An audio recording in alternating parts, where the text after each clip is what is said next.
The snow fell in thick, relentless sheets as Tanya Morrison stood outside the locked apartment door, her 5-year-old daughter Bella pressed against her side. Her hands trembled as she tried the key one more time, knowing it wouldn't work. The landlord had changed the locks that morning while she was at the food bank.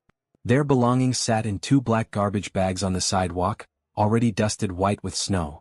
"Mommy, I'm cold," Bella whispered, her small voice barely audible over the wind. Her purple coat, bought from a thrift store last winter, was too thin for this weather. Her brown eyes looked up at Tanya with complete trust, the kind of trust that made Tanya's chest ache with guilt. "I know, baby. I know." Tanya pulled Bella closer, trying to shield her from the wind with her own body. She wore a green jacket that had seen better days, and her fingers had gone numb 10 minutes ago. The shelter had been full when she called. Every shelter in the city was full. It was December 23rd, and the temperature had dropped to 15 degrees. Tanya had called everyone she could think of. Her cousin had stopped answering her calls 2 months ago. Her former co-workers couldn't help. The churches she contacted had no space left. She had $63 in her pocket. Enough for maybe 2 nights at the cheapest motel, but then what? She'd lost her job as a nursing assistant 3 months ago when Bella got sick and she missed too many days. The daycare wouldn't take Bella without payment up front. It had been a cascade of disasters, each one pushing her closer to this moment. "Mommy, can we go inside now?" Bella's teeth chattered. Tanya felt tears freeze on her cheeks. She couldn't tell her daughter that they had no inside to go to. She couldn't explain that she had failed at the most basic task of motherhood, keeping her child safe and warm. She picked up the 2 garbage bags, took Bella's hand and started walking. The bus stop was 3 blocks away. Maybe they could sit there out of the snow while she figured out what to do next. Her phone battery was at 12%. She had to save it for emergencies. The streets were nearly empty. Most people were home with their families, preparing for Christmas.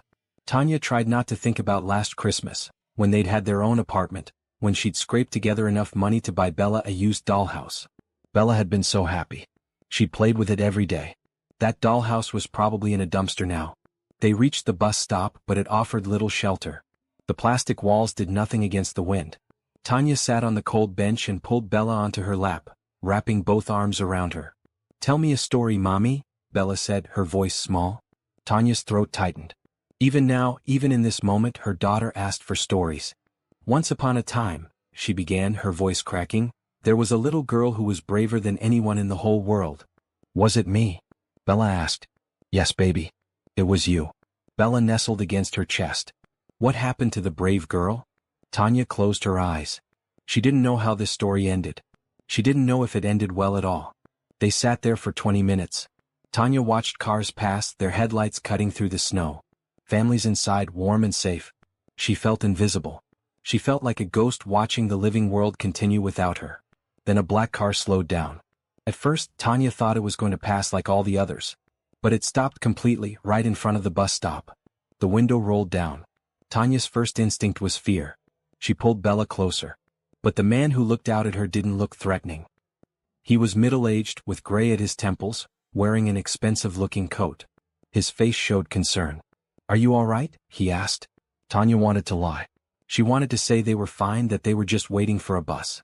But Bella was shivering so hard and Tanya was so tired of pretending. "We have nowhere to go," she whispered. The words came out before she could stop them. The truth, raw and terrible. The man's expression changed. Without a word, he opened his car door and stepped out into the snow. Have you ever felt completely alone in the world? Imagine being in Tanya's position with your child, in the freezing cold with nowhere to turn. If this story touches your heart, please subscribe and share your thoughts in the comments. Your support helps spread these stories of hope and reminds us all that kindness matters. The man stood in the snow, seemingly unbothered by the cold. Up close, Tanya could see he was tall, well-dressed in a charcoal gray suit under his black wool coat. His eyes were kind, crinkled at the corners like he smiled often. "My name is Richard Coleman," he said gently. "I was driving home when I saw you both sitting here. How long have you been outside?" "Not long," Tanya lied automatically, then stopped herself. What was the point of lying? "A few hours. We got evicted this morning." Richard's jaw tightened. He glanced at Bella, who was watching him with wide, cautious eyes. "Have you eaten?" Tanya shook her head. "Please," Richard said, his voice firm but gentle. "Let me help you. I can take you somewhere warm. A hotel. You and your daughter need to get out of this cold." Every instinct told Tanya to be cautious. She didn't know this man. She'd heard all the warnings about accepting help from strangers. But Bella was shivering against her chest, and Tanya's own body had started to go numb. If they stayed out here much longer they could die. Why would you help us? Tanya asked, searching his face for hidden motives. Because you need help, Richard said simply. And because I can. That's enough, isn't it? Something in his tone, the straightforward honesty, made Tanya's resistance crumble. She nodded slowly. Richard smiled and opened the back door of his car. Come on. It's warm inside. Tanya stood on unsteady legs, Bella still in her arms, and walked to the car. The heat hit her face as she climbed inside, and it was so wonderful she almost cried. Richard loaded their 2 garbage bags into the trunk and got back in the driver's seat. There's a hotel about 10 minutes from here, he said, pulling back onto the road. The Riverside Inn. Do you know it? Tanya nodded. She'd walked past it once. It was one of the nice hotels, the kind with doormen and crystal chandeliers. Not the kind of place she could ever afford. I'll get you a room for tonight, Richard continued. We'll figure out the rest tomorrow. First, let's get you both warm and fed. I can't pay you back, Tanya said quietly. Not right now. I'm not asking you to. The drive was quiet except for the heater blowing warm air. Bella had stopped shivering and was looking out the window at the lights. Tanya held her close, still half convinced this was a dream or a trap. The hotel was as beautiful as she remembered. Richard parked and came around to open their door. A doorman greeted them, and if he noticed their garbage bags and worn clothing, he didn't show it. Inside, the lobby glowed with soft light. A massive Christmas tree stood in the corner, decorated with gold and silver ornaments. Bella's eyes went wide.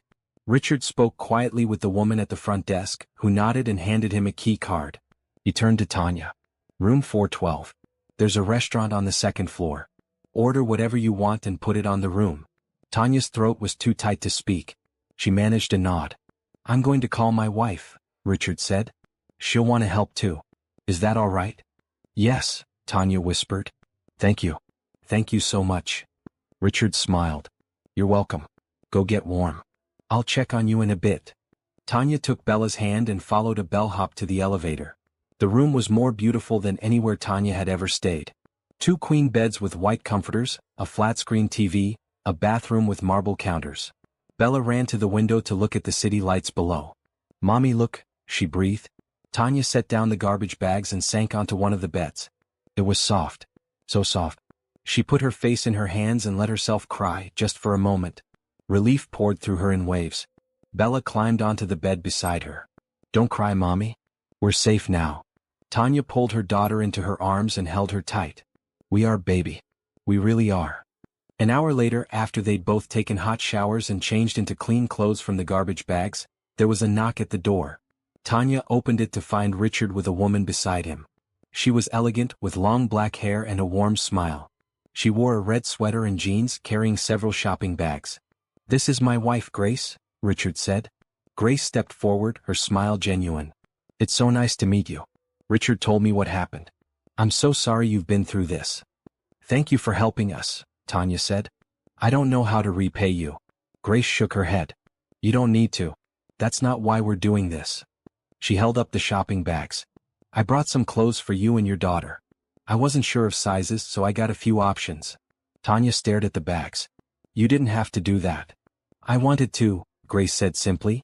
May I come in? Tanya stepped aside and Grace entered with Richard following. Bella peeked out from behind Tanya's legs, curious.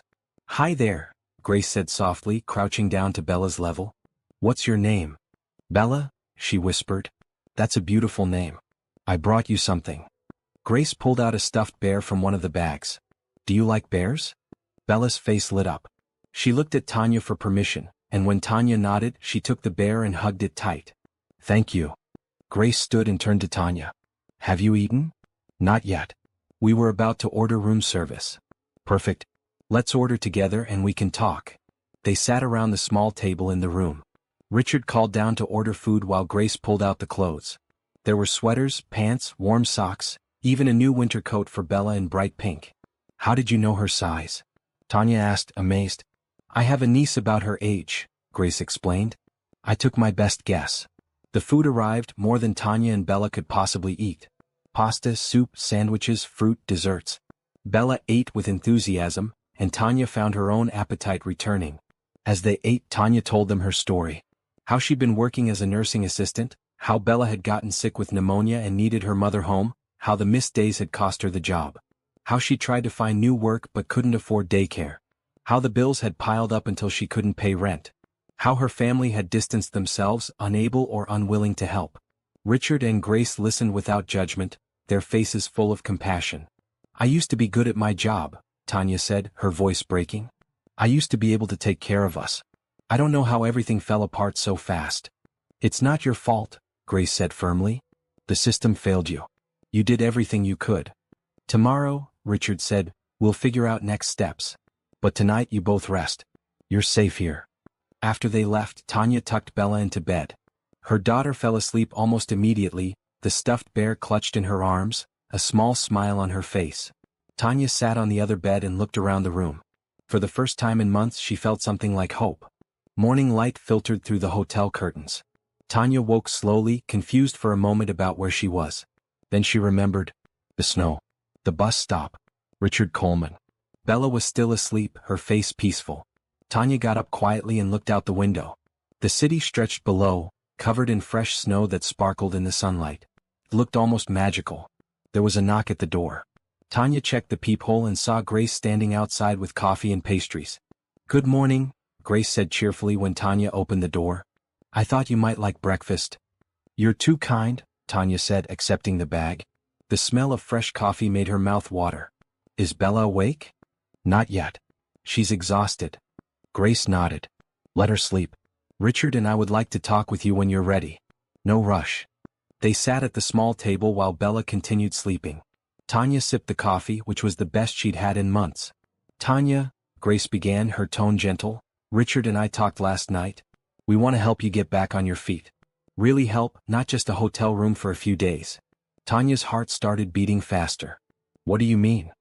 "Richard runs a foundation that supports healthcare initiatives in the community. We have a position open for someone to coordinate community outreach programs.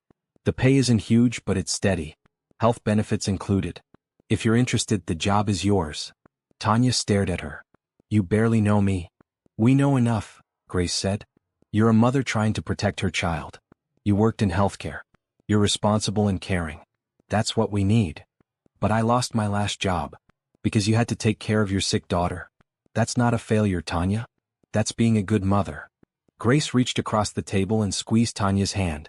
"You deserve a chance. Will you take it?" Tears spilled down Tanya's cheeks. "Yes. Yes, absolutely. Thank you." Grace smiled. "There's more. Richard owns several apartment buildings. One of them has a small unit available. 2 bedrooms, nothing fancy, but it's clean and safe. The rent would be affordable on your new salary. You could move in next week." Tanya couldn't speak. She covered her face with her hands and sobbed. All the fear, all the desperation from the night before poured out of her. Grace moved around the table and hugged her, letting her cry. "It's okay," Grace murmured. "You're going to be okay now." When Tanya finally composed herself, Bella was awake, watching them with worried eyes. "Mommy?" Tanya wiped her face and smiled. "Happy tears, baby. These are happy tears." Later that morning, Richard arrived and drove them to see the apartment. It was in a neighborhood Tanya knew, not far from a good elementary school. The building was older but well-maintained, with a small playground in the courtyard. The apartment was on the 3rd floor. As Richard opened the door, Tanya held her breath. It was small but perfect. A living room with big windows that let in lots of light. A kitchen with updated appliances. 2 bedrooms, one that would be perfect for Bella. The walls were painted a soft cream color and the floors were clean. "What do you think?" Richard asked. "It's wonderful," Tanya whispered. "It's more than I hoped for." Bella ran from room to room, her excitement bubbling over. "Mommy, I get my own room?" "You do, baby." Richard handed Tanya a key. "It's yours if you want it. First month's rent is covered. You can move in whenever you're ready." Tanya took the key, her fingers trembling. "I'll work hard. I promise. I won't let you down." "I know you won't," Richard said. "Welcome to your new home." The rest of the day passed in a blur. Grace took Tanya and Bella shopping for furniture and essentials. They bought beds, a small couch, kitchen supplies, towels, everything they needed. Grace insisted on paying for it all. "You'll pay it forward someday," Grace said when Tanya protested. When you're stable and you see someone who needs help, you'll remember this and help them. That's how kindness works. They also stopped at a social services office where a woman named Patricia Brooks worked. She was a social worker connected to Richard's foundation, and she helped Tanya with paperwork to enroll Bella in the nearby elementary school. Patricia was a warm woman with gray hair and kind eyes. Bella will love Lincoln Elementary, she said. Great teachers, and they have a wonderful after-school program that's affordable. Can I start after Christmas break? Bella asked shyly. Absolutely, Patricia said. I'll make sure everything is ready for you. By evening, the apartment had been transformed. The furniture was delivered and set up. The beds were made with new sheets. The kitchen had food in the cabinets. Bella's room had a bookshelf with books Grace had bought, and a small desk for homework. Tanya stood in the living room looking around in disbelief. 24 hours ago, she'd been sitting in the snow with nowhere to go. Now she had a home. A job. Oh. Grace hugged her goodbye. Get some rest. You start work on Monday, but take the next few days to settle in. Richard will pick you up Monday morning and show you the office. After they left, Tanya and Bella explored their new home together. Bella chattered happily about her new school, about the books in her room, about everything. At bedtime, Tanya tucked her into the new bed. Bella hugged her stuffed bear and smiled up at her mother. Mommy, are we going to be okay now? Tanya kissed her forehead. Yes, baby. We're going to be just fine. She went to her own room and sat on the bed. The window looked out over the courtyard, where snow covered the playground equipment. Christmas lights twinkled on some of the balconies. Tanya pulled out her phone and typed a text to Richard and Grace. Thank you for giving us a second chance. I will never forget your kindness. The response came quickly from Grace. You're part of our family now. Sleep well. Tanya set down her phone and lay back on the bed. For the first time in months, she felt safe. She felt like maybe, just maybe, everything was going to be all right. Monday morning arrived bright and cold. Tanya woke early, nervous energy coursing through her. She dressed carefully in one of the outfits Grace had bought for her, a blue blouse and black pants. Professional but comfortable. Bella was excited too, though she wouldn't start school until after the holidays. Tanya had arranged for a neighbor in the building, a retired teacher named Mrs. Chin, to watch Bella during work hours until school started. Richard picked Tanya up at 8. The Coleman Foundation offices were in a modern building downtown, all glass and steel. Inside, the lobby was busy with people coming and going. We focus on 3 main areas, Richard explained as they rode the elevator up. Healthcare access for underserved communities, education programs, and emergency assistance for families in crisis. Like us, Tanya said quietly. Exactly like you. That's why I think you'll be perfect for this role. You understand what these families are going through. The office was open and bright, with people working at desks and in conference rooms. Richard introduced Tanya to the team. Everyone was friendly and welcoming. Her supervisor was Dr. Rachel Kim, the hospital administrator. She was younger than Tanya expected, maybe late 30s, with a sharp intelligence in her eyes but a warm smile. Welcome to the team, Rachel said, shaking Tanya's hand. Richard told me about your background in nursing. That's going to be invaluable for this position. Rachel showed Tanya her desk and explained her responsibilities. Tanya would coordinate community health fairs, help connect families to medical resources, and assist with outreach programs in underserved neighborhoods. We want to bring healthcare to people who can't easily access it, Rachel explained. Free screenings, vaccination clinics, health education. You'll be the bridge between the community and our services. Tanya felt a spark of excitement. This was meaningful work. This was a chance to help people the way she'd been helped. The first week flew by. Tanya absorbed information like a sponge, taking detailed notes and asking questions. She met with community leaders, visited neighborhood centers, and started planning the foundation's first health fair of the new year. Richard checked in regularly, but he wasn't overbearing. He trusted her to do the work and offered guidance when she needed it. At home, Bella was thriving too. She'd become friends with Mrs. Chen's granddaughter, who visited often. The apartment felt more like home each day.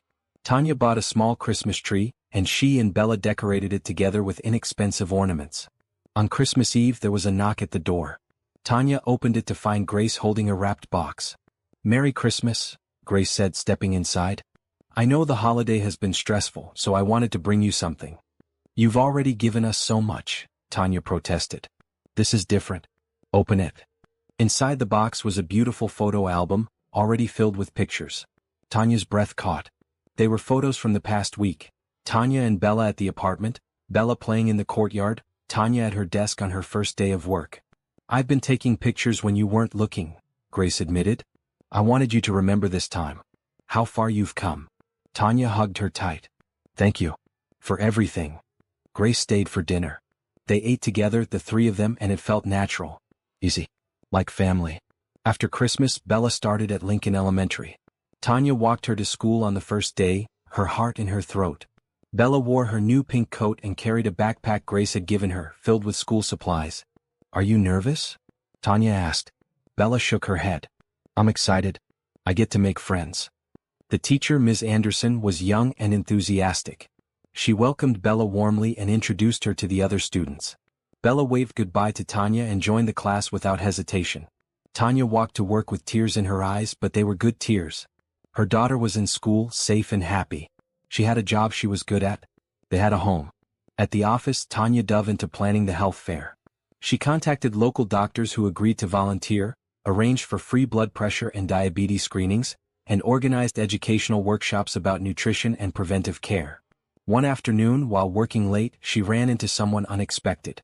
A woman about her age, African American with natural hair and a friendly smile, was leaving the community center where Tanya was setting up for an event. Are you Tanya? The woman asked. Yes. Do we know each other? I'm Denise Washington. I live in your building 1 floor down. I've seen you and your daughter around. Oh hi, Tanya said, surprised but pleased. I volunteer here sometimes, Denise explained. Teaching a budgeting class. Are you working on the health fair? I am. It's my first big project. That's amazing. Listen, I know you're new to the building. If you ever need anything or if Bella wants a playdate with my kids, just knock on my door. Apartment 203. Tanya felt warmth spread through her chest. Thank you. I'd like that. They exchanged phone numbers and Denise became Tanya's first real friend in years. Someone who wasn't helping her out of charity, but who genuinely liked her company. The health fair was a huge success. Over 200 people attended. Families got free health screenings, children received vaccinations, and everyone left with information about accessing affordable healthcare. Richard congratulated Tanya personally. You did excellent work. I'm proud of you. I couldn't have done it without the team, Tanya said modestly. You led the team. That's the difference. At home, Bella showed Tanya her schoolwork every day. She was making friends, learning quickly, and seemed genuinely happy. One evening she asked, Mommy, can I invite my friend Taylor over to play? Of course you can, baby. Tanya watched her daughter color at the kitchen table, content and secure. This was what she'd fought for. This simple, beautiful life. On a Friday evening, the Coleman family invited Tanya and Bella to dinner at their home. It was a beautiful house in a quiet neighborhood, warm and welcoming despite its size. Grace cooked and they ate together around a large dining table. The conversation flowed easily. They talked about work, about Bella's school, about upcoming foundation projects. You've become an essential part of our organization, Richard said. And an important part of our lives. Tanya felt her eyes sting. You saved us. I'll never be able to thank you enough. You thank us every day, Grace said softly. By working hard, by being a wonderful mother, by rebuilding your life. That's the thanks we need.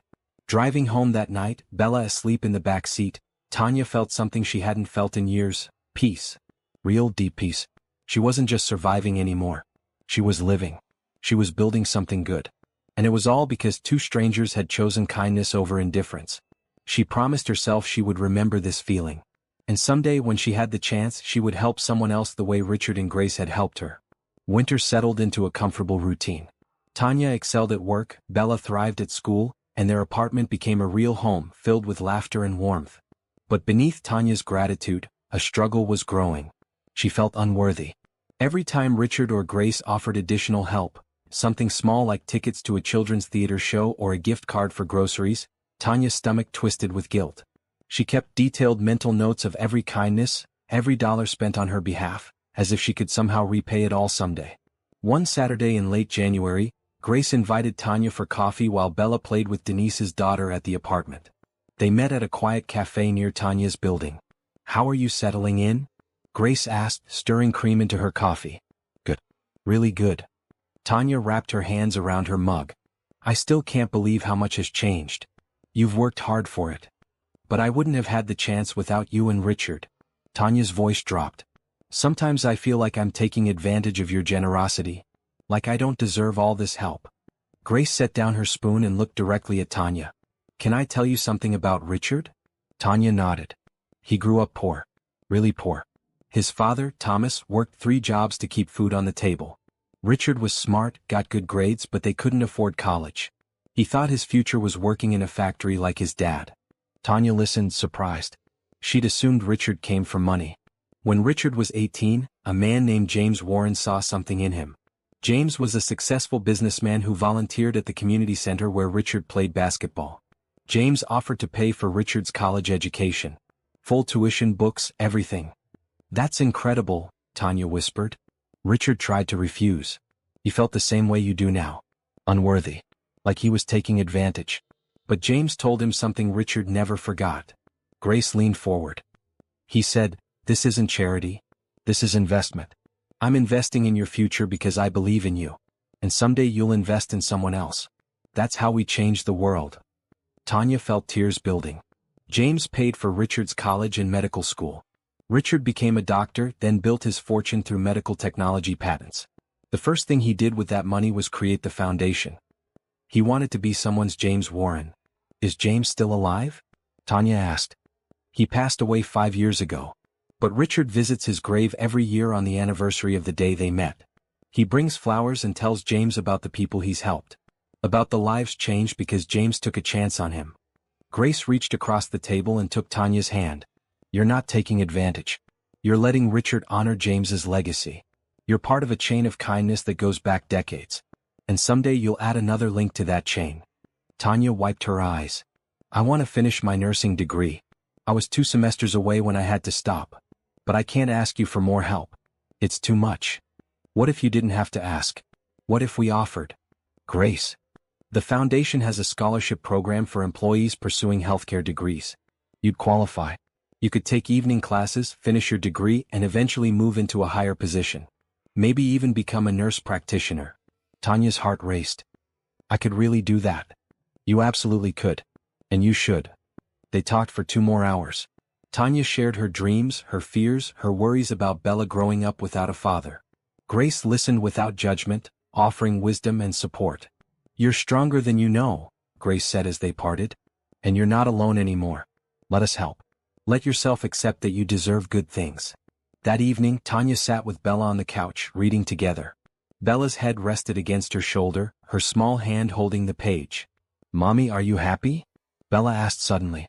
Yes, baby. I'm very happy. Are you? I like our home. I like my school. I like Miss Grace and Mr. Richard.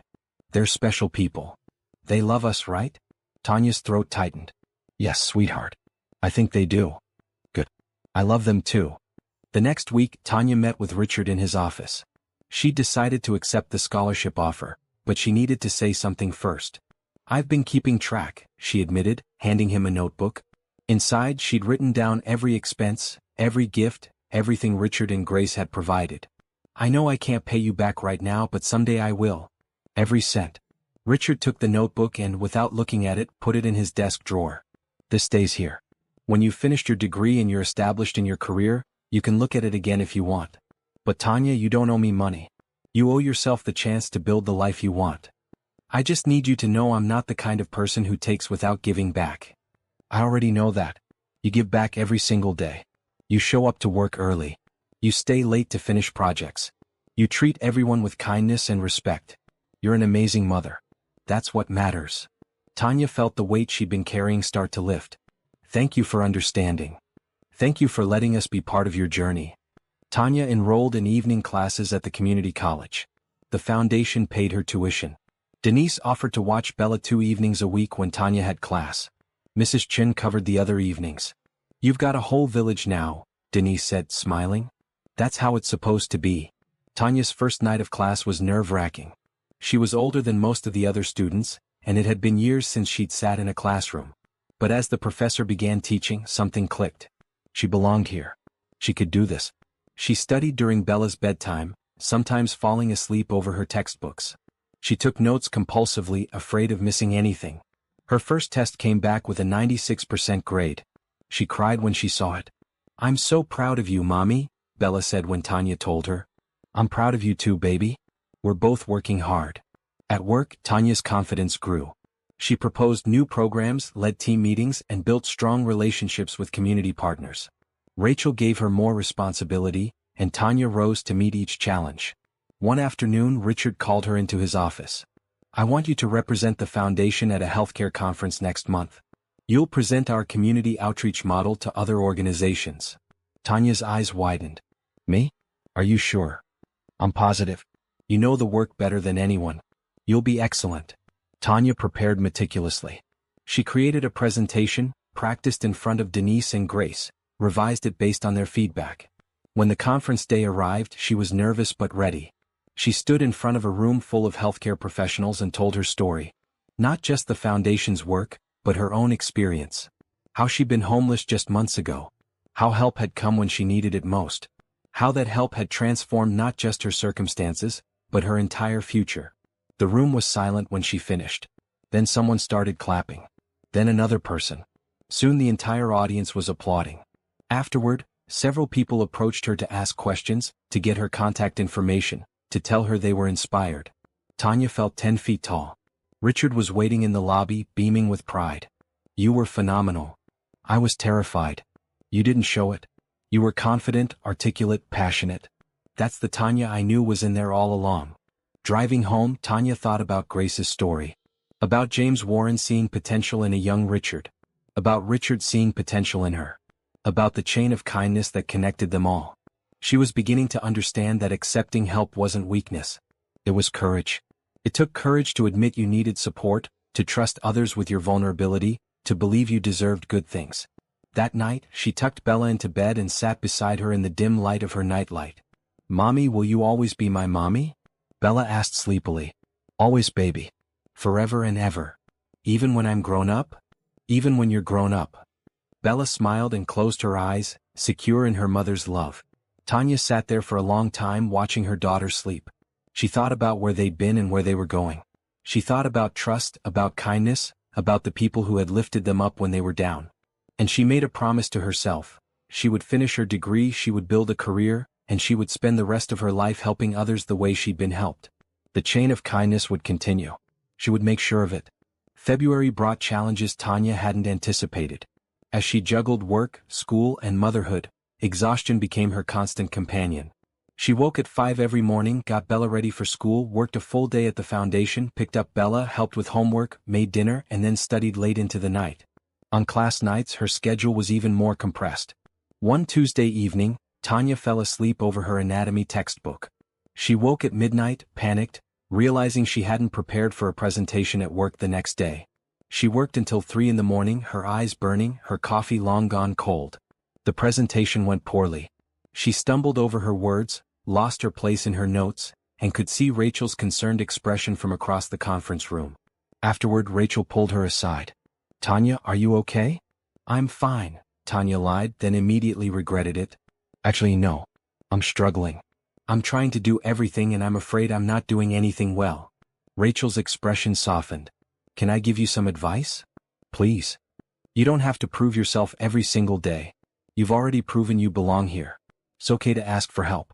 It's okay to say no sometimes. You're allowed to be human. Tanya nodded, fighting tears. I just don't want to disappoint anyone. The only person you might disappoint is yourself if you burn out. Talk to Richard. See if you can adjust your schedule. We want you here for the long term, not just until you collapse from exhaustion. That afternoon, Tanya met with Richard. She explained her struggles, expecting him to be disappointed. Instead, he nodded thoughtfully. How about we adjust your hours? He suggested. Come in at 9 instead of 8. Leave at 4 on class days. You'll still work 40 hours a week, but it'll give you more flexibility. Won't that look bad to the rest of the team? The rest of the team will see someone balancing work, school, and single parenthood. If anything, you'll inspire them. Richard smiled. You're not getting special treatment. You're getting reasonable accommodation. There's a difference. The schedule change helped, but Tanya still felt overwhelmed. One evening, while Bella was at Denise's apartment, Tanya broke down crying at the kitchen table. She felt like she was failing at everything. There was a knock at her door. She wiped her eyes and opened it to find Grace standing there with takeout containers. I was in the neighborhood, Grace said, though Tanya suspected that wasn't true. Thought you might like company for dinner? They ate together, and Tanya found herself pouring out her frustrations. I want to be perfect at everything. Perfect mother, perfect employee, perfect student. But I can't be. I'm always falling short somewhere. Grace listened quietly, then said, Can I tell you what I see? I see a woman who was homeless 3 months ago who now has a job, an apartment, and is back in school. I see someone who survived something most people couldn't imagine surviving, and who's not just surviving now but thriving. I see someone I'm honored to know. But I made mistakes today. I was late picking up Bella because I lost track of time studying. I snapped at her when she asked for help with her math homework. I'm not winning any Mother of the Year awards. You're human. You're allowed to have hard days. Bella doesn't need a perfect mother. She needs a loving one. And that's exactly what she has. Grace stayed for another hour helping Tanya study for her upcoming exam. They quizzed each other, laughed at Tanya's mispronunciations of medical terms, and by the time Grace left, Tanya felt lighter. The next week brought an unexpected encounter. Tanya was at the grocery store when she heard a familiar voice. Tanya? Tanya Morrison? She turned to see Mr. Henderson, her former landlord. The man who had evicted her. Tanya's first instinct was anger, but when she looked at him, she saw how much he'd aged. His face was drawn, his clothes shabby. Mr. Henderson, she said carefully. I heard you landed on your feet. I'm glad. He looked down at his shopping basket, which held only a few basic items. I wanted to apologize. For the eviction. For not giving you more time. Tanya's anger faded. What happened? The bank foreclosed on the building. I was behind on the mortgage, drowning in debt. I had to evict tenants to try to sell units, but it wasn't enough. I lost everything. His voice cracked. I know that doesn't excuse what I did to you and Bella. Tanya stood there, processing. This man had caused her so much pain. But looking at him now, she saw someone who had also been desperate, who had also made hard choices. I forgive you, she said quietly. I understand what it's like to feel like you're out of options. Mr. Henderson's eyes filled with tears. Thank you. That means more than you know. They talked for a few more minutes. Mr. Henderson was living with his sister now, working part-time at a hardware store. He asked about Bella, and Tanya told him she was doing well. You're a good mother, Mr. Henderson said. I always knew that. I hated evicting you, but I didn't know what else to do. We're okay now, Tanya assured him. And I hope things get better for you too. As she drove home, Tanya thought about forgiveness. How it wasn't about excusing someone's actions, but about releasing the anger that weighed her down. She felt lighter having spoken to Mr. Henderson, having chosen grace over bitterness. That weekend, Bella had her school play.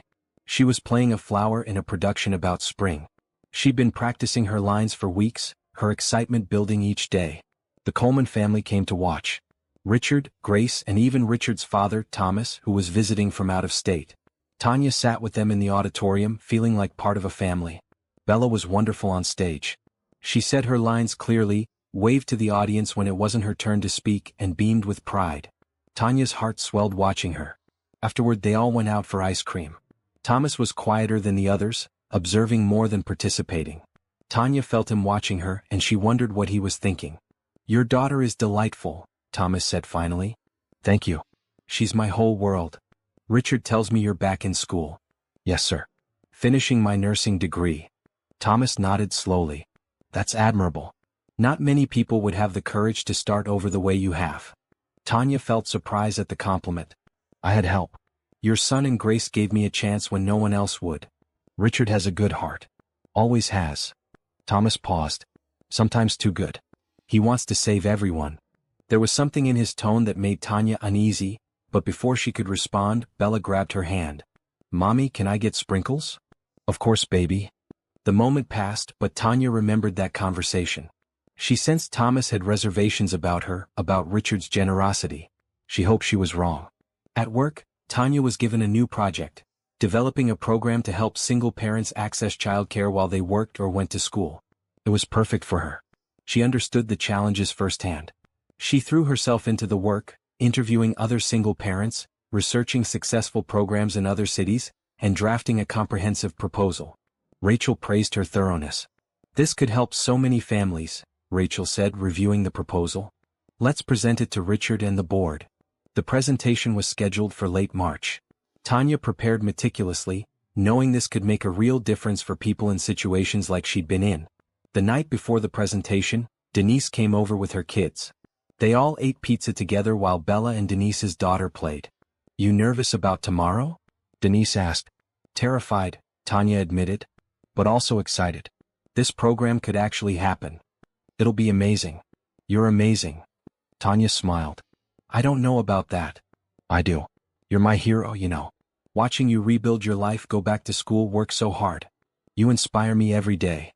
Tanya felt tears prick her eyes. "Thank you. That means everything." The next day, she stood in front of the foundation's board of directors. She presented her program with passion and data. She talked about the barriers single parents faced, the cycle of poverty that trapped families, and how affordable childcare could break that cycle. When she finished, the room was silent for a moment. Then Richard started clapping. The other board members joined in. "Motion to approve funding for this program," one board member said. "Seconded," said another. The vote was unanimous. Tanya floated through the rest of the day. Her program was going to become real. Families would be helped. Children would be cared for. Parents would be able to work or go to school. That evening, she picked up Bella from after-school care and told her the news. "That's great, Mommy," Bella said, though she didn't fully understand. "It means other mommies won't have to worry as much. They'll be able to take care of their kids and still work just like I do. Because people helped us, right?" "Exactly, baby. Because people helped us, now we can help others." Bella thought about this. "I want to help people too when I grow up." Tanya hugged her daughter tight. "You already do, sweetheart. You make people happy just by being you." That night, Tanya studied for her midterms with a light heart. Yes, she was tired. Yes, it was hard. But she was building something meaningful. She was proving to herself that she could overcome anything. And she was teaching Bella by example that kindness and hard work mattered. That you could fall down and get back up. That you were never too broken to rebuild. These were lessons worth learning. Lessons worth living. March arrived with melting snow and the promise of spring. Tanya had settled into her rhythm. Work, school, motherhood, all balanced like plates spinning on sticks. She felt confident, capable, like she'd finally found solid ground beneath her feet. Then Richard's father came for an extended visit. Thomas Coleman was staying with Richard and Grace for a month while his house in Florida underwent renovations. He was a tall man with silver hair and sharp eyes that seemed to see through people. He'd built his modest success through decades of hard labor and careful saving, and he viewed the world with a skepticism born from struggle. Tanya first noticed the tension at a Sunday dinner at the Coleman house. Thomas sat at the head of the table, quiet but watchful. When Richard mentioned the new childcare program Tanya had developed, Thomas's expression barely changed. "How much is that costing the foundation?" Thomas asked. "About $200,000 for the first year," Richard answered. "It'll serve 50 families." Thomas did the math in his head. $4,000 per family. That's a lot of money. "It's an investment in their futures," Richard said calmly. "The program includes job training, so parents can increase their earning potential. Still a lot of money going to people who might not appreciate it." The room went quiet. Tanya felt her face flush. Was he talking about her? Grace changed the subject smoothly, but the damage was done. Tanya barely ate the rest of the meal. Over the next week, Tanya noticed Thomas showing up at the foundation offices. He was ostensibly there to visit Richard, but Tanya felt him watching her. Observing how she worked, how she interacted with others. One afternoon, she was in the break room making coffee when Thomas entered. "You work hard," he said without preamble. "Thank you, sir. My son seems very invested in your success." Tanya wasn't sure how to respond. "He's been incredibly generous. Too generous sometimes." Thomas poured himself coffee. "Richard has a habit of wanting to save everyone. He doesn't always think about the long-term costs." "I'm working to pay him back," Tanya said, her voice stronger than she felt. "I'm earning my place here." "Are you?" Thomas looked at her directly. "Or are you a charity case that's become too expensive?" The words hit like a slap. Tanya set down her coffee cup before her shaking hands could spill it. "Excuse me, I need to get back to work." She went to the bathroom and locked herself in a stall, fighting tears. Was she a charity case? Was she draining resources that could go to other people? Maybe Thomas was right. Maybe she was taking advantage of Richard's kindness. That evening, Tanya couldn't focus on her schoolwork. Thomas's words echoed in her mind. She looked around her apartment at everything Richard and Grace had provided. The furniture, the clothes, the scholarship, the job. Maybe it was too much. Maybe she should leave before she caused more problems. She was still spiraling when her phone rang. It was Grace. "I need to see you," Grace said. "Can I come over?" "Of course." Grace arrived 20 minutes later with a bottle of wine and a determined expression. "We need to talk about Thomas." "It's fine," Tanya said quickly. "He has valid concerns." "No, he doesn't." Grace poured them each a glass of wine. "Thomas is struggling with seeing Richard give away money that he, Thomas, worked so hard to earn in the first place. But that's Thomas's issue, not yours. He called me a charity case." Grace's eyes flashed with anger. "He what?" "This afternoon. In the break room. He implied I'm taking advantage of Richard. That man." Grace took a breath, visibly calming herself. "Tanya, listen to me. Thomas grew up during the Depression. His father abandoned the family. He raised his siblings while working full-time at age 14.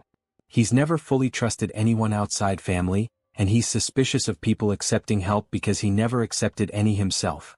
But maybe he has a point." "He doesn't." Grace took Tanya's hands. "You've earned everything you have. You work harder than anyone at that foundation. Your childcare program is going to help dozens of families. You're acing your classes while raising a daughter alone. You're not a charity case. You're a success story.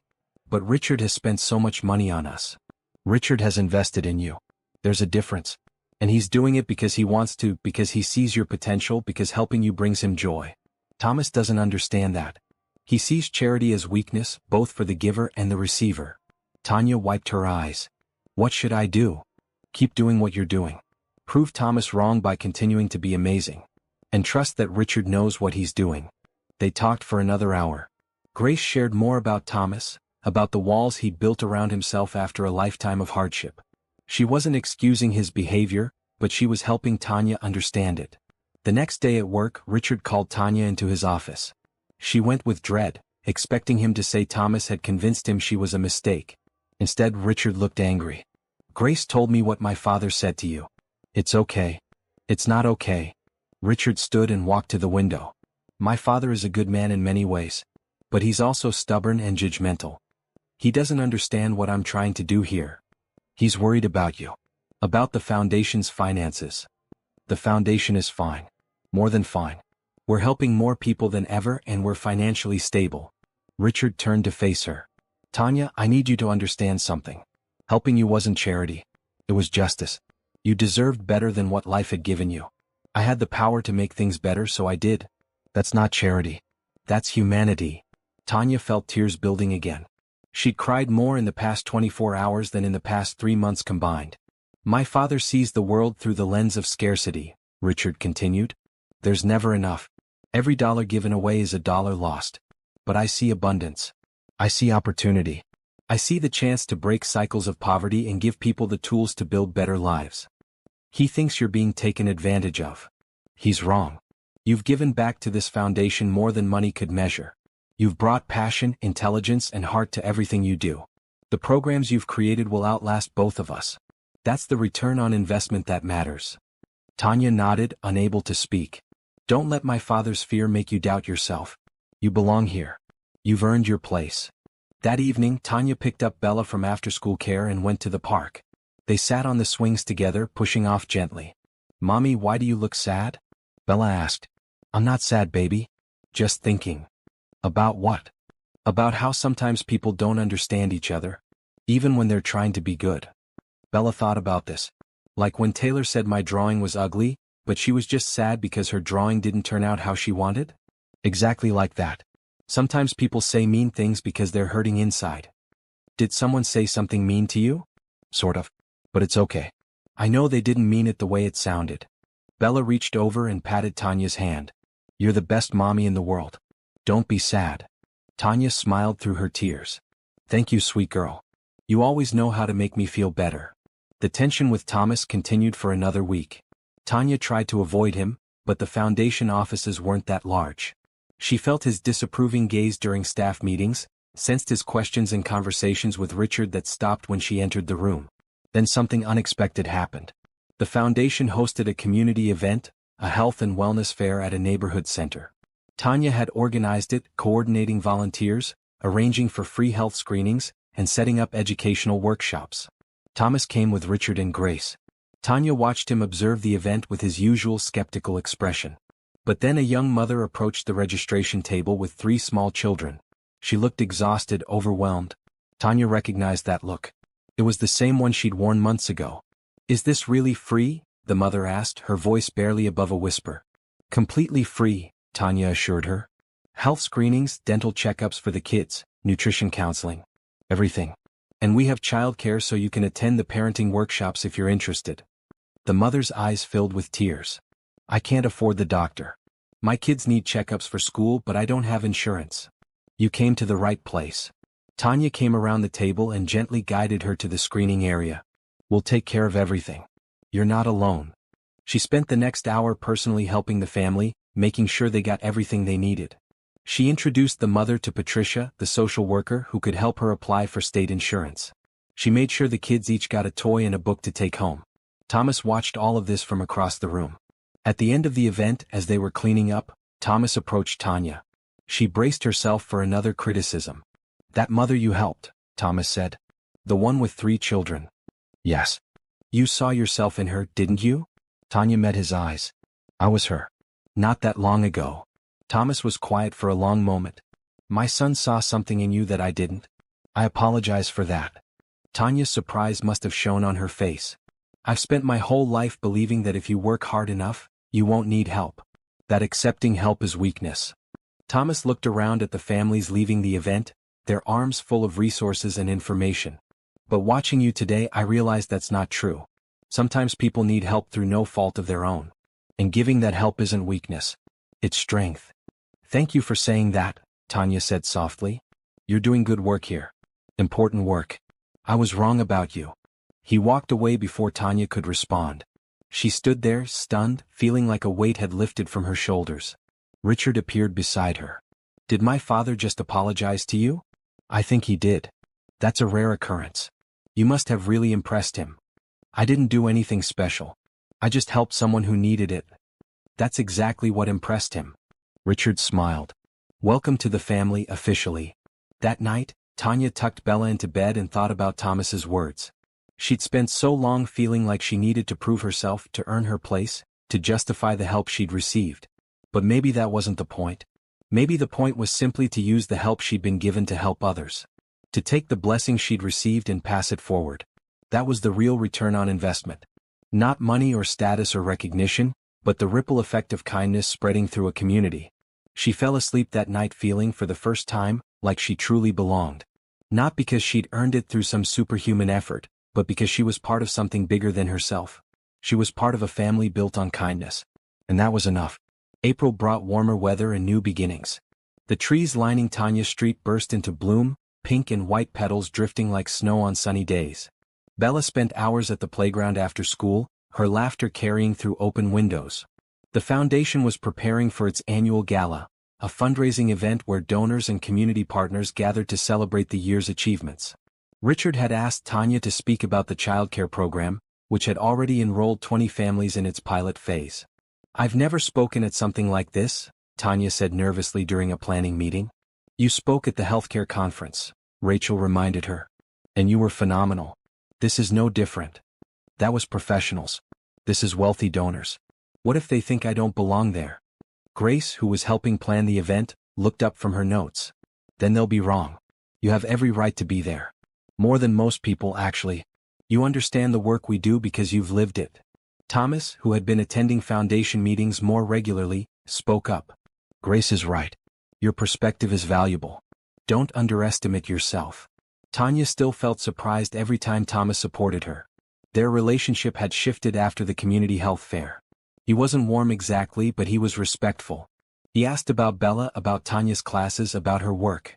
He listened when she spoke. The gala was scheduled for the last Saturday of April. Tanya went shopping with Grace for a dress, something she'd never done before.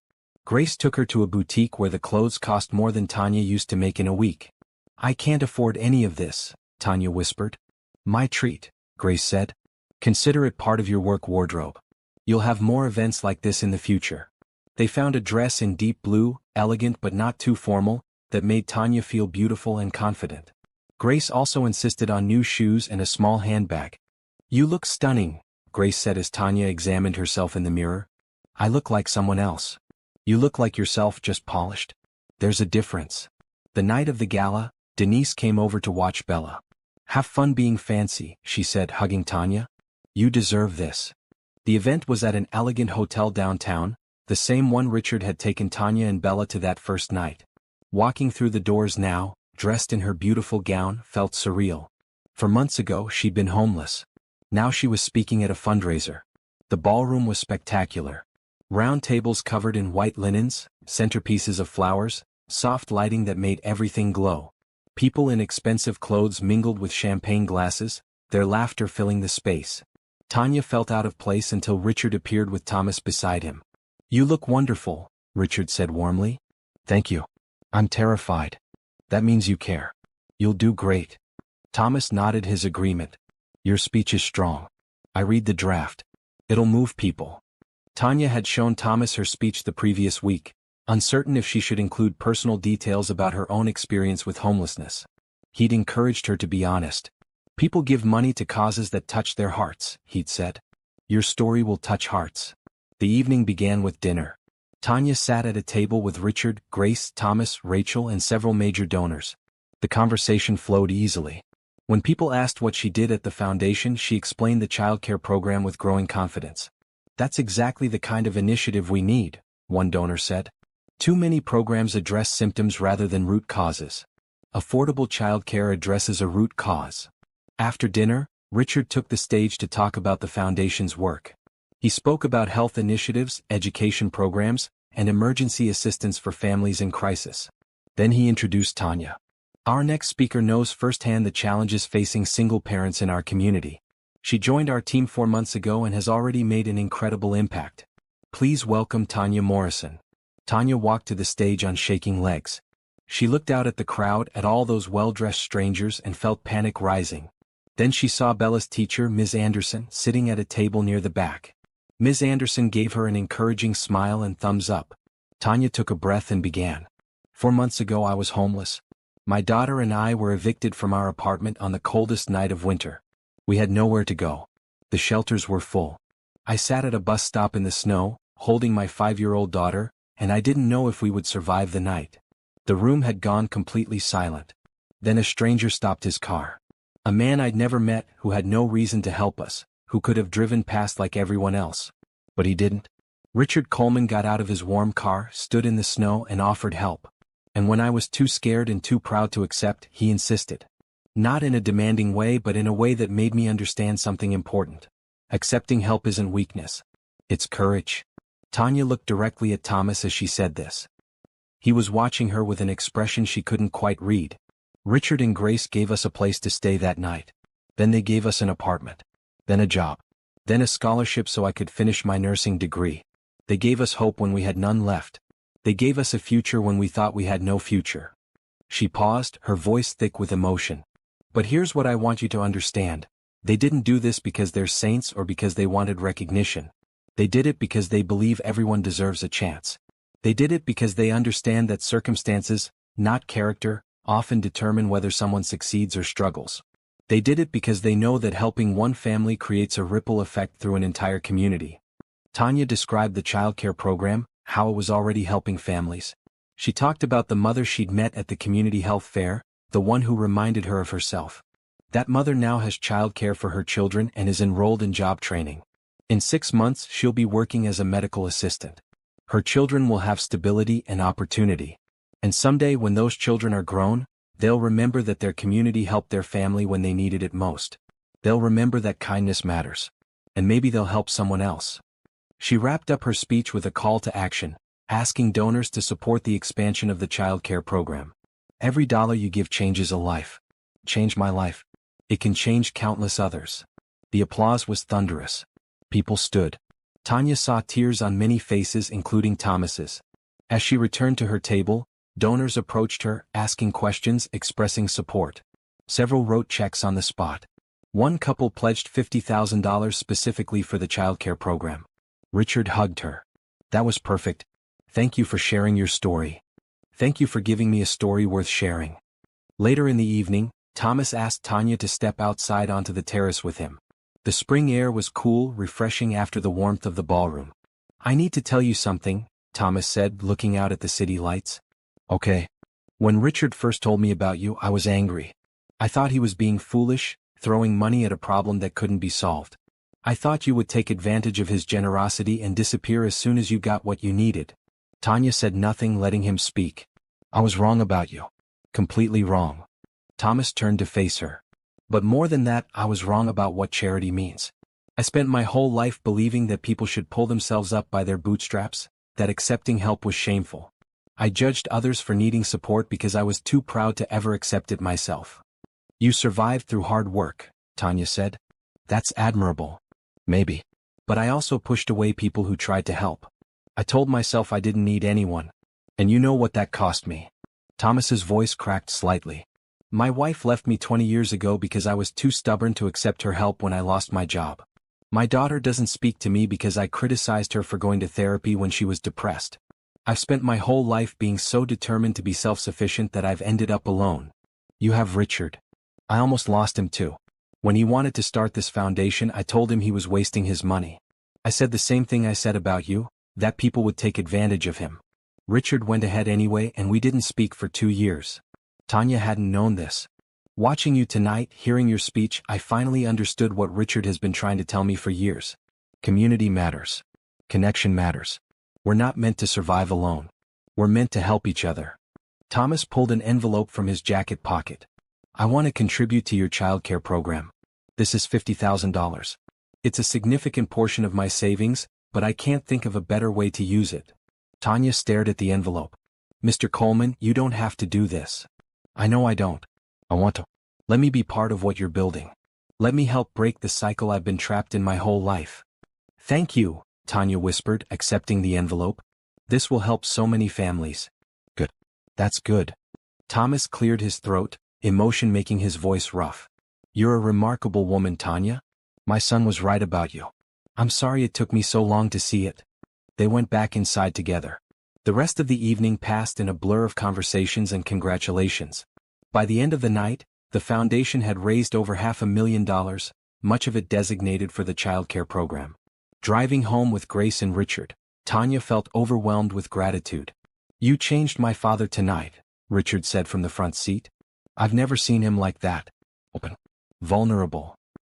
He changed himself, Tanya replied. I just gave him a reason to. That's what you do, Grace said, squeezing Tanya's hand. You help people see the best in themselves. At home, Denise was asleep on the couch. Bella was tucked into bed, peaceful and safe. Tanya paid Denise, thanked her, and walked her to the door.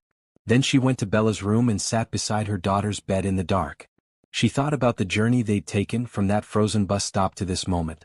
She thought about Thomas's transformation, about the ripple effects of kindness, about how helping others was really about healing yourself. She'd come so far. They both had. And the journey was far from over. But for tonight, in this quiet moment, Tanya simply felt grateful. Grateful for second chances, for people who believed in her, for the opportunity to build a life worth living. She kissed Bella's forehead and whispered, "We made it, baby. We really made it." Summer arrived with long, bright days and the sweet freedom of Bella's school vacation.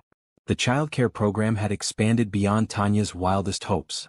With the money raised at the gala, including Thomas's generous donation, they were now serving 75 families. 3 of those families had parents who had completed job training and found stable employment. Tanya herself had aced her spring semester, maintaining a straight A average while working full-time. She was halfway through her nursing degree now, with just 1 year remaining. Rachel had already mentioned that once Tanya graduated, there would be a position waiting for her as a program director with a significant salary increase. But the achievement that meant the most to Tanya happened on a humid Tuesday in June. Patricia, the social worker, called Tanya into her office. "I want to talk to you about expanding our services," Patricia said. "Specifically, emergency housing assistance for families facing homelessness." Tanya's heart beat faster. "Tell me more." "We have donors interested in funding a program that provides immediate temporary housing for families in crisis. Not just a hotel room for a night, but stable housing for up to 6 months while we help them find employment and permanent homes." "That's exactly what I needed," Tanya said, her voice thick. "That would have changed everything for Bella and me." "I know. That's why I want you to design and run the program." Tanya looked at Patricia in disbelief. "Me?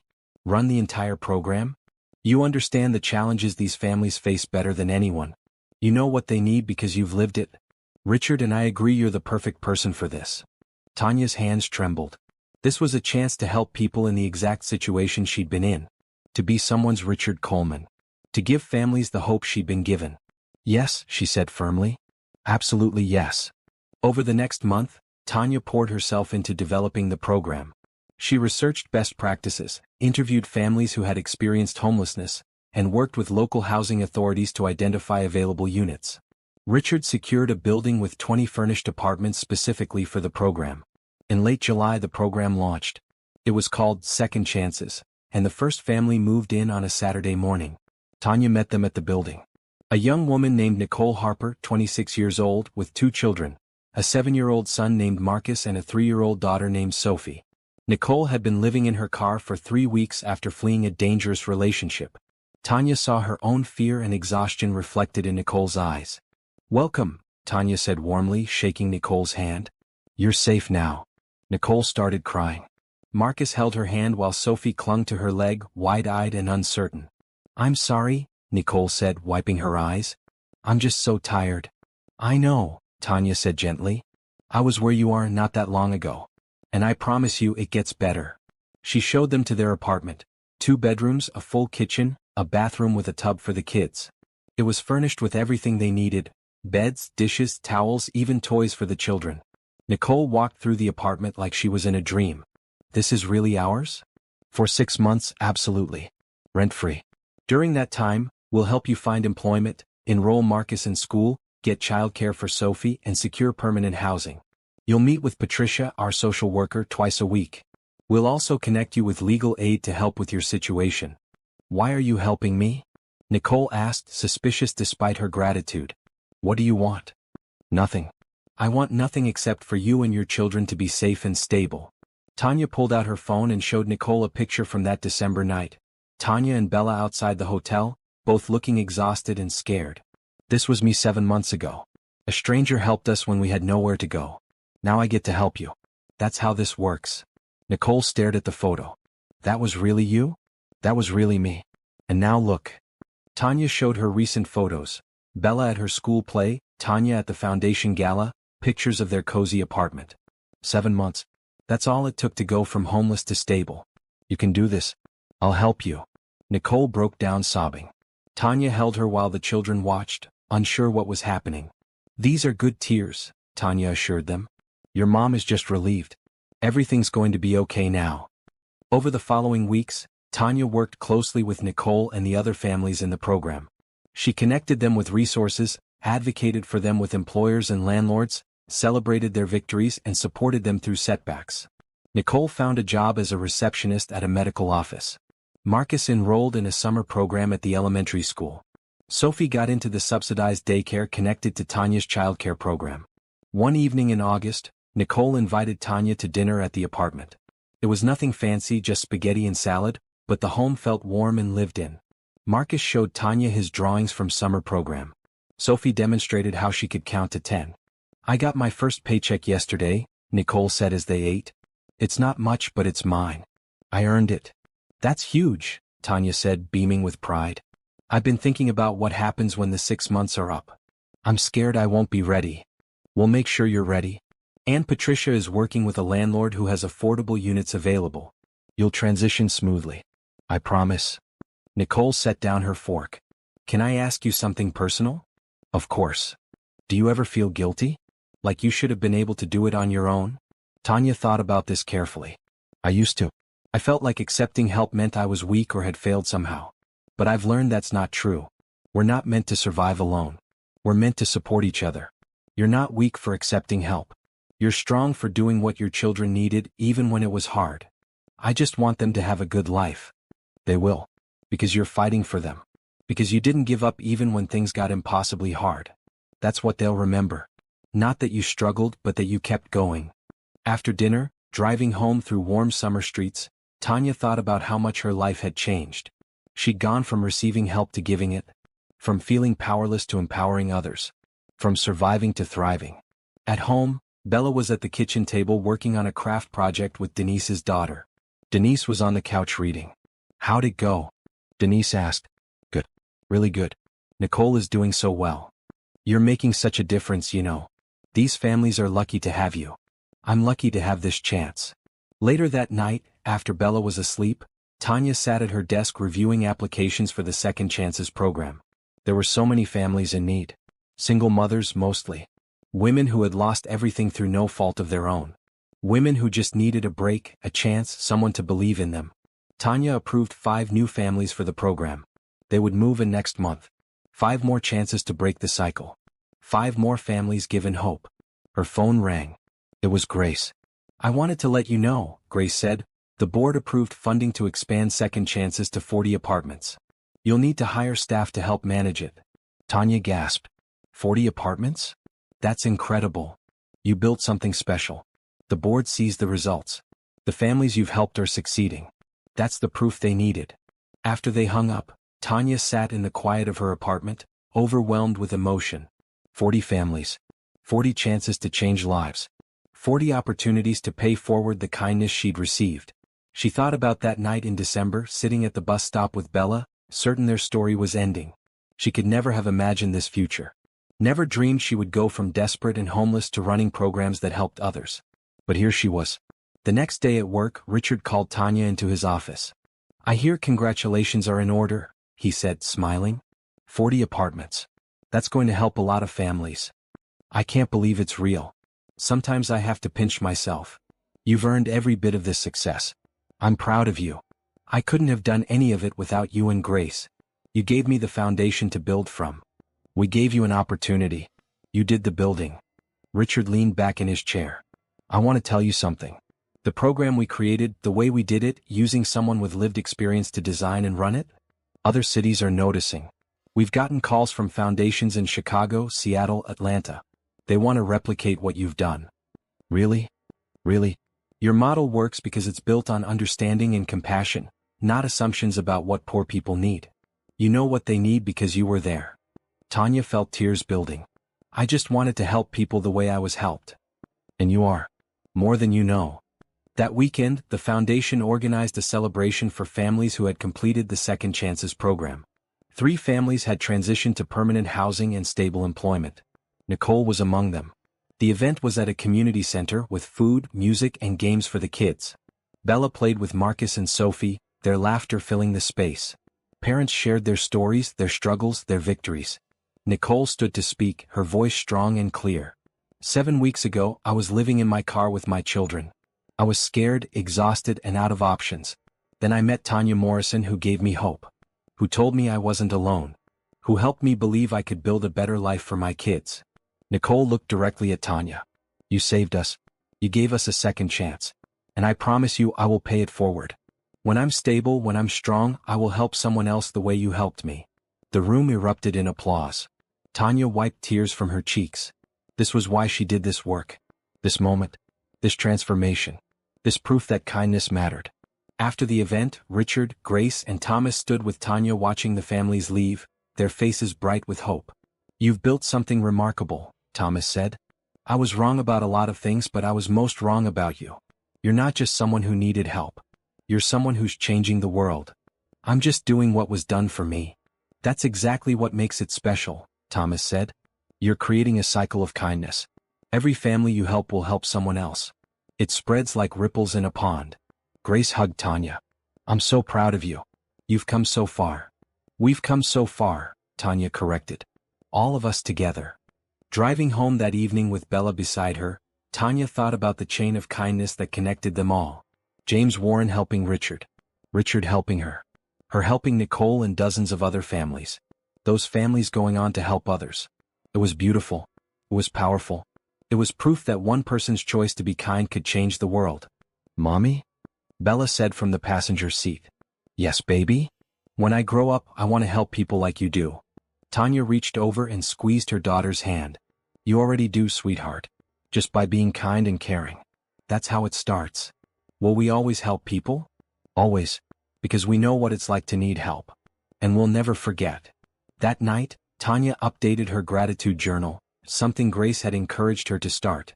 She wrote about the day's successes, about Nicole's speech, about the expansion of Second Chances. But mostly she wrote about hope. About how hope, once kindled, spreads like fire. About how one person's compassion can ignite a movement. About how she'd gone from hopeless to hope giver in less than a year. She was living proof that transformation was possible. That people could rise from rock bottom to help others climb out too. And she was just getting started. September arrived with cool mornings and the excitement of a new school year.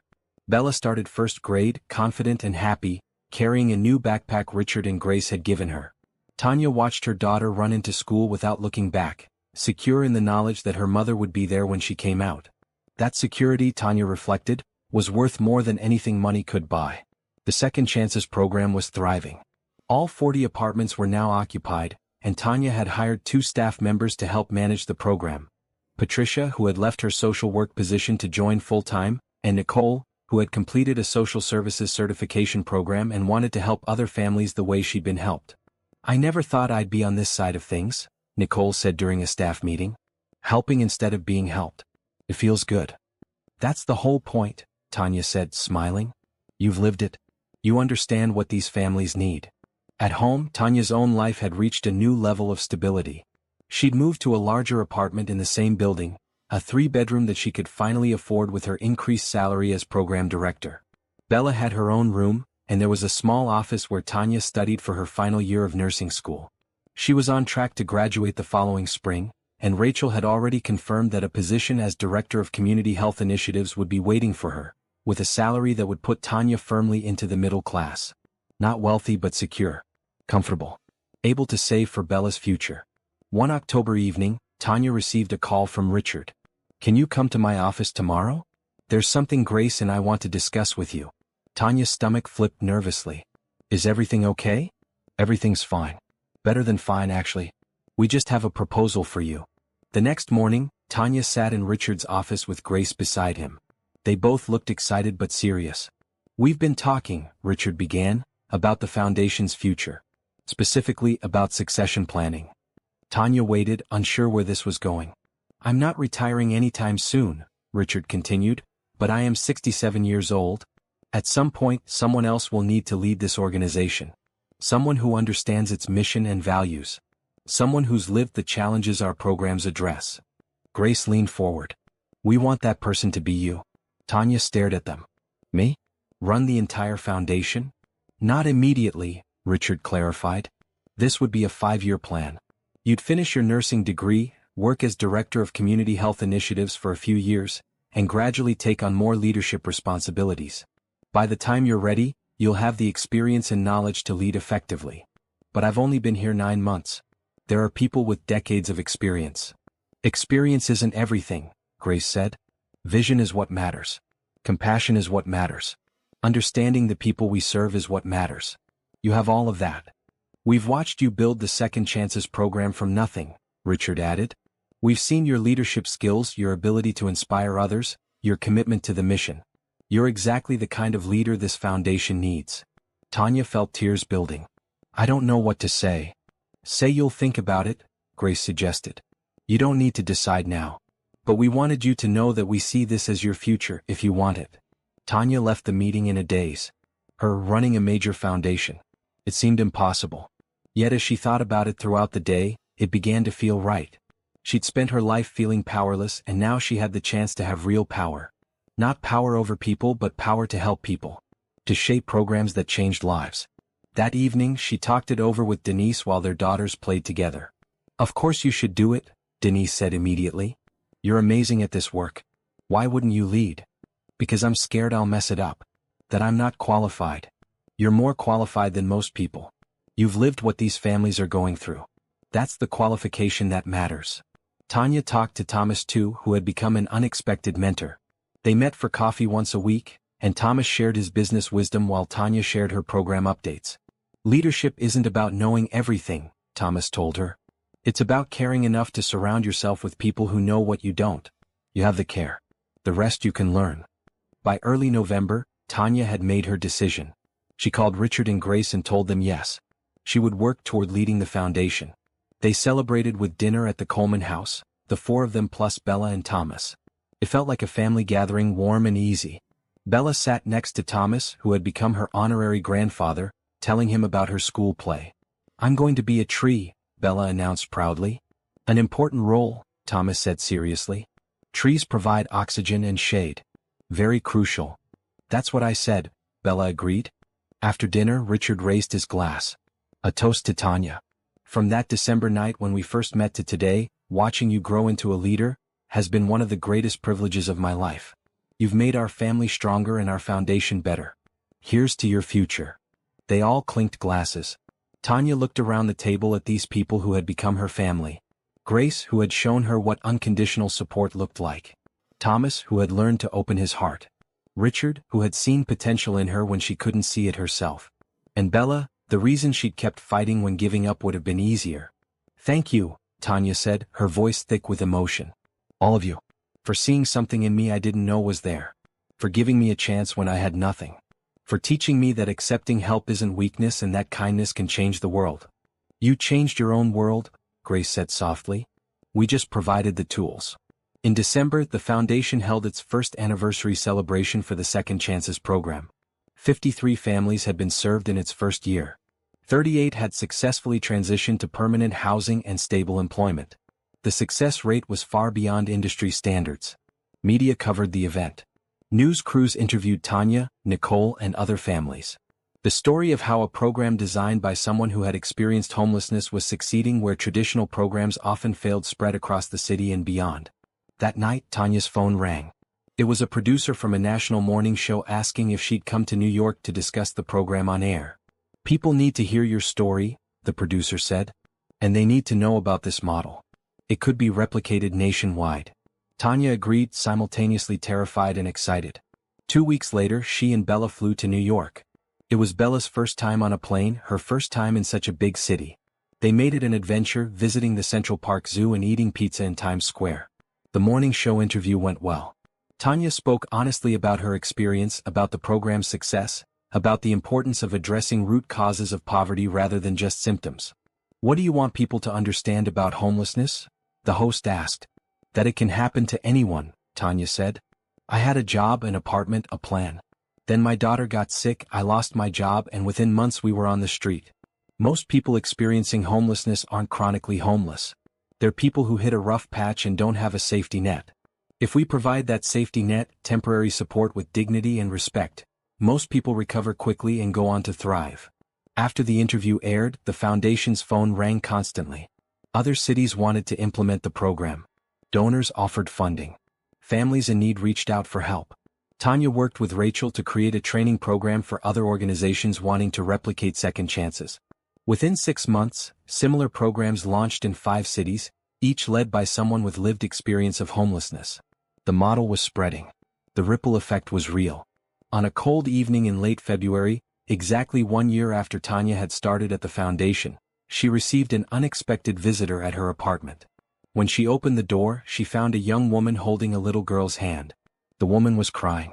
Are you Tanya Morrison? The woman asked. Yes. Can I help you? I saw you on TV. I heard about Second Chances. We have nowhere to go. The woman's voice broke. My apartment building burned down last week. Insurance is taking forever. We've been staying with friends but we can't anymore. I called the foundation and they said there's a waiting list. Tanya looked at the little girl, who couldn't have been more than 4 years old. She was wearing a pink coat, holding a stuffed animal. Tanya flashed back to Bella at that age, to that December night. What's your name? Tanya asked gently. Amanda. Amanda Rodriguez. This is my daughter, Sophia. Come inside. Let's talk. Over the next hour, Tanya heard Amanda's story. She'd been a preschool teacher, renting an apartment in an older building. The fire had destroyed everything they owned. Insurance would eventually compensate them, but in the meantime they had nothing.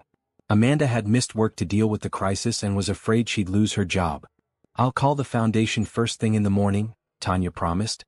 We'll find you a spot, even if we have to bump someone back temporarily.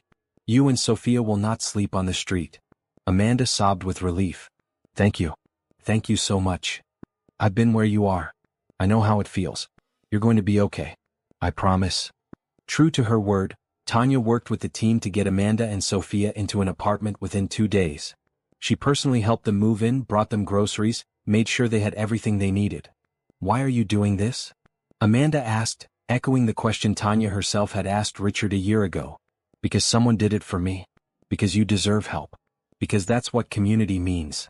6 months later, Amanda had stabilized. She'd returned to work, saved enough for deposits on a new apartment, and was ready to transition out of second chances. On her last day in the program, she came to Tanya's office with tears in her eyes. "I want to do what you do," Amanda said.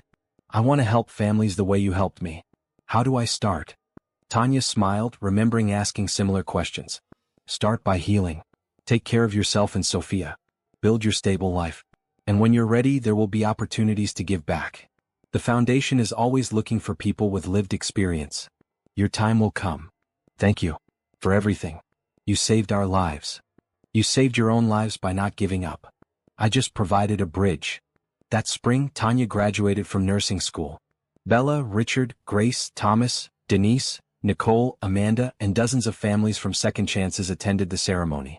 When Tanya's name was called and she walked across the stage to receive her diploma, the entire section erupted in cheers. She looked out at all those faces, at the community she'd built and that had built her up, and felt overwhelming gratitude. This was what it meant to belong. This was what it meant to be loved and to love in return. After graduation, there was a party at Tanya's apartment. It was crowded and loud and perfect. Children ran through the rooms while adults talked and laughed. Grace had made a cake. Thomas told stories. Richard gave a speech about how proud he was. Later, when things quieted down and most people had left, Tanya and Bella stood on their small balcony looking at the city lights. "Mommy, do you remember when we didn't have a home?" Bella asked. "I remember, baby. I was scared that night." "I was too. But it turned out okay, didn't it?" Tanya pulled her daughter close. "It turned out better than okay. It turned out amazing. Because Mr. Richard helped us. Because Mr. Richard helped us, and then we helped other people, and those people will help more people. That's how kindness works. It grows." Bella thought about this. "I'm going to help people when I grow up too." "I know you will. You already do." That night, after Bella was asleep, Tanya sat at her desk and opened her laptop. She'd been working on a book about her experience, about the Second Chances program, about how communities could address homelessness effectively. Her publisher wanted it by fall. She wrote late into the night, words flowing easily. She wrote about that December night, about Richard stopping his car, about the choice that changed everything. She wrote about Grace's kindness, about Thomas's transformation, about the families she'd helped. But mostly she wrote about hope. About how hope, once ignited, couldn't be extinguished. About how one person's decision to help could set off a chain reaction that changed hundreds of lives. She wrote until exhaustion finally claimed her. Before shutting down her computer, she looked at the book's dedication page. "For everyone who has ever felt invisible, forgotten, or without hope, you matter. Your life has value. Your story isn't over. This is for you." On a Saturday morning in June, Tanya received a call that brought tears to her eyes. The foundation had been awarded a national grant to expand Second Chances to 10 more cities. The program that started with Tanya's lived experience and Richard's vision would now help thousands of families. "This is incredible," Tanya said to Richard when they met to discuss the expansion. "This is just the beginning. Your model works because it's built on what people actually need, not on assumptions about what they should need. That's revolutionary. It's common sense. It's treating people like human beings." "Which is apparently revolutionary," Richard said with a sad smile. "But we're changing that. One family at a time." That afternoon, Tanya got another phone call. This one was from James Warren's widow, Dorothy, whom Richard had told her about. "Richard speaks so highly of you," Dorothy said, her voice warm and kind. "He says you remind him of himself at your age. Determined to help others because you understand what it's like to need help." "I'm honored by the comparison. Your husband changed Richard's life, and in doing so, changed mine and so many others. That was James's greatest talent. Seeing potential in people they didn't see in themselves. I'd like to meet you if you're willing. I'm in town next week." They met for lunch at a quiet restaurant. Dorothy was in her 80s, elegant and sharp-minded. She told Tanya stories about James, about his passion for education and opportunity, about his belief that everyone deserved a chance. "James used to say that investing in people was the only investment that mattered," Dorothy said. "Everything else, money, property, possessions, eventually fades. But people, the lives you touch, the changes you inspire, that lasts forever." Richard has honored that philosophy beautifully. And now you are too. I hear you're being groomed to eventually lead the foundation. In a few years, yes. If I'm ready, you'll be ready. You have what matters most.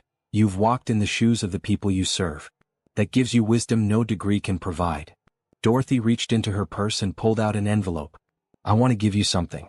It's a letter James wrote to Richard after Richard graduated from medical school. I think you should read it. Tanya opened the envelope carefully.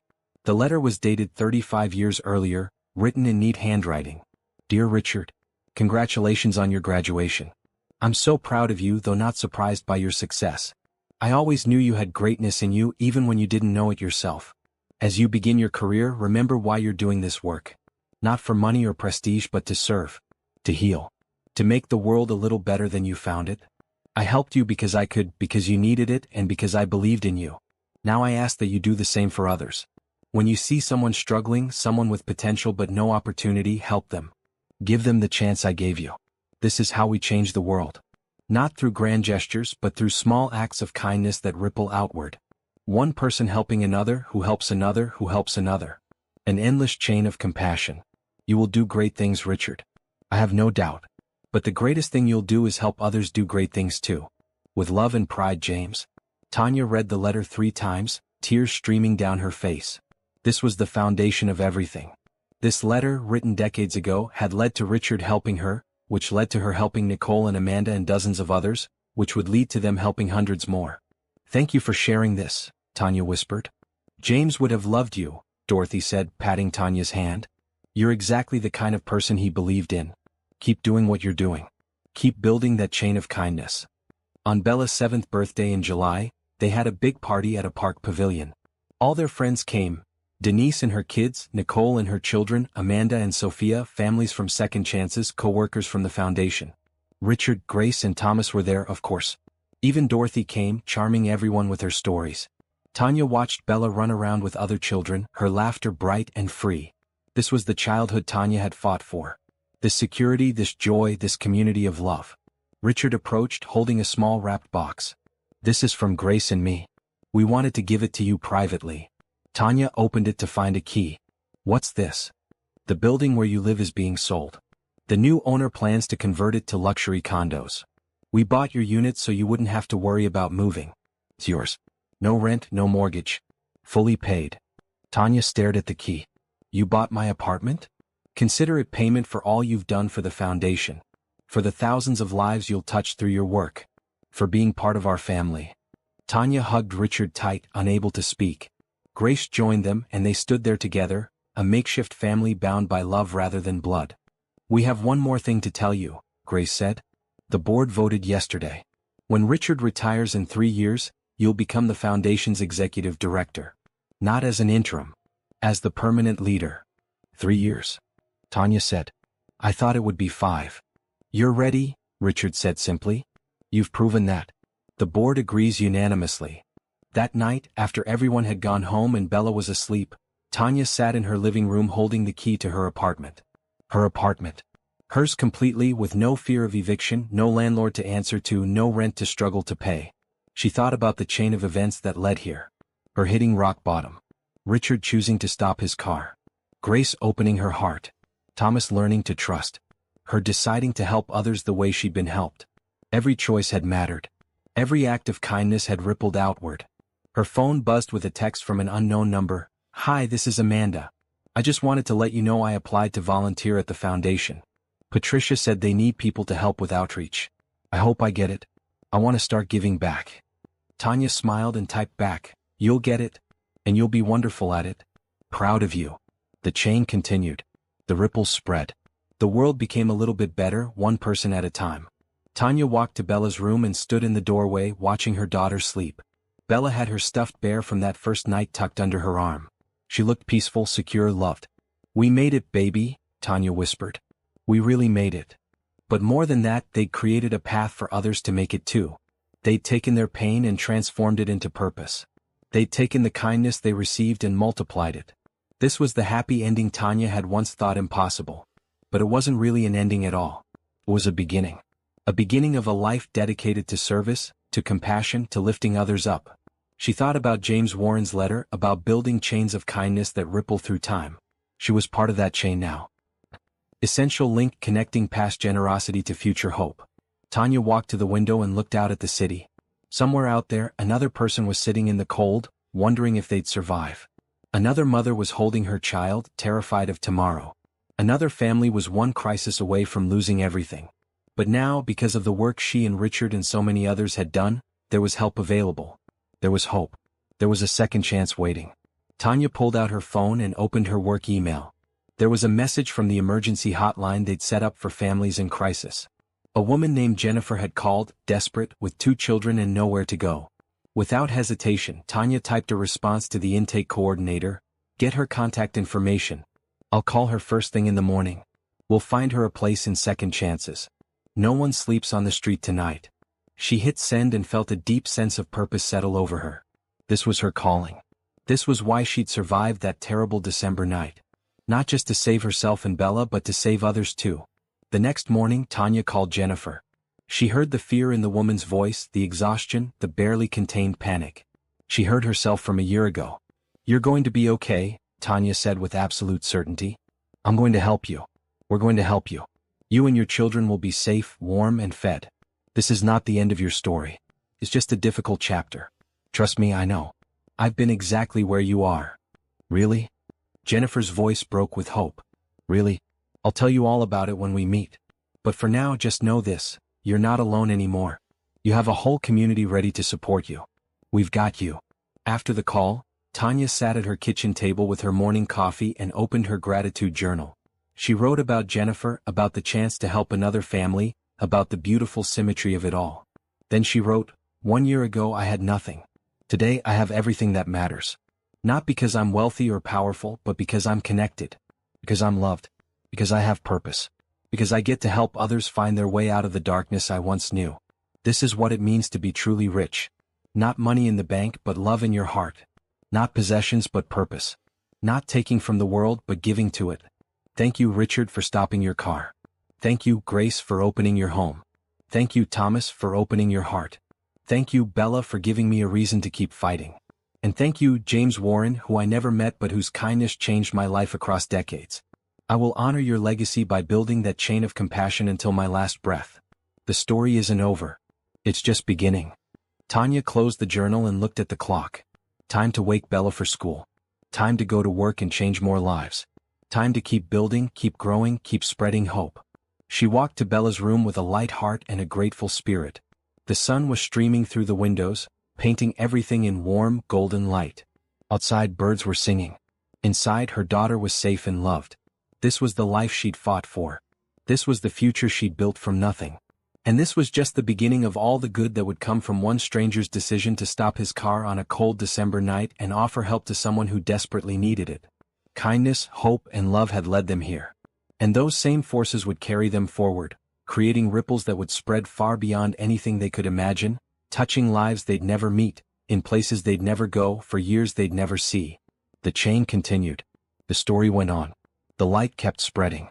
And somewhere in the city, another person in need was about to discover that they weren't alone. That help was coming. That their story wasn't over yet. Because that's what happens when kindness becomes a movement. Everyone wins. Everyone rises.